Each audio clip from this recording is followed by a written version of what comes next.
Well, welcome back to our slideshow for building a fence in my backyard. And here, of course, was the original hole that I removed the fence post out of for the original fence post and had to dig a new hole. I had to move the fence post over to get this thing. I had to move it more onto my property to have it line up with the wall here. So I was trying to get it to where it would be parallel to the back wall here. I could have left it there.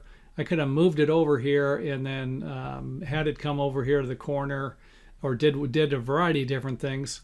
Being that I'm making the fence, I just didn't want to. I wanted to kind of be fair to my neighbor and get it as straight as I could. So I think I even mentioned that. I moved this one over here, and then I think I had to move this one here this way a little bit. I was thinking that I moved this one this way, but this one here moved this way. Again, the old mind is going. I think it was about 3 or 4 months ago that I built this. Probably more than that, probably more like 6 months ago. Give you a top view here of what I'm kind of working with. This fence and the footings, whoever built it before, or the dirt has moved and shifted. And in case you notice, I got a pile back here. My neighbor said he would haul everything off, so that was nice. All of the debris from the fence job.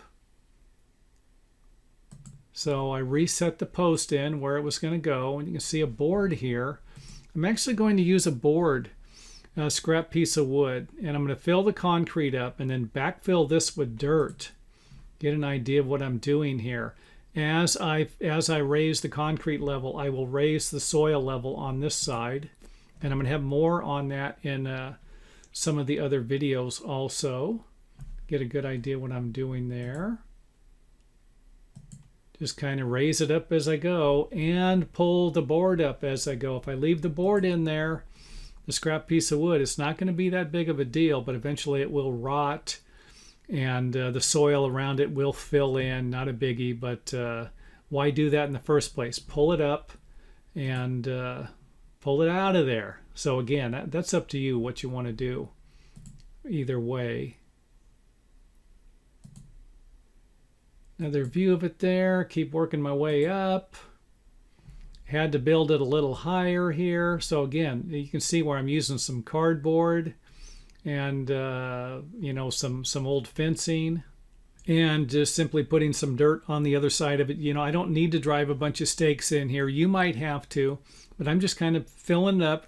As I fill this side up with concrete, I'm just kind of putting some dirt behind to get some extra support.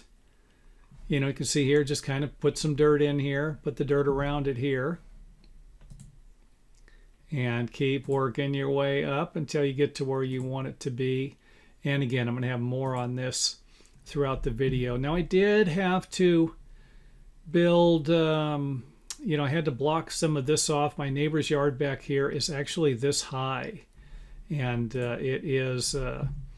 it's ridiculous. He took and diverted all of his water to the back here, and it all slopes down to back here. And I'm actually the person who put this piece of metal in here. They wouldn't answer the door after the first time it flooded my backyard. I mean, it just flooded it, and they didn't want to answer the door. So I just jumped over the fence, did my own repair work, and they had this piece of metal in their backyard, so I used it, bent it, stuck it in the ground, and I think when I did, the original soil level was about this high, and now I think it's all the way up to here. So you can kind of see what I'm working with, and a little more on this in the rest of the video, because I'm going to actually divert the water, try and divert it away from my yard and into my neighbor's yards. And for those of you who are like, why are you going to divert it into their yards?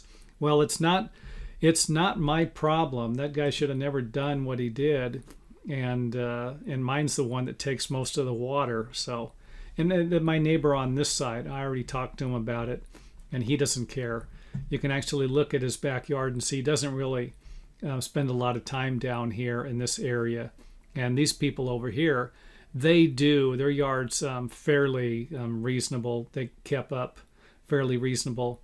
So if the water comes into either one of their yards, it's not going to be a big deal. When it comes into my yard, it floods the pond with muddy water, and definitely not something I'm interested in. And you can see here, go back to where I just kind of continued the angle up to here. I kind of wanted it to die in with this fence and then kind of die into this one here. And if this one here needed to come over more, I could have just simply raised this one up to what I needed to make the angle. If it was lower, I could have just lowered this one here or lowered the whole thing, if that makes sense. And that is it for this video.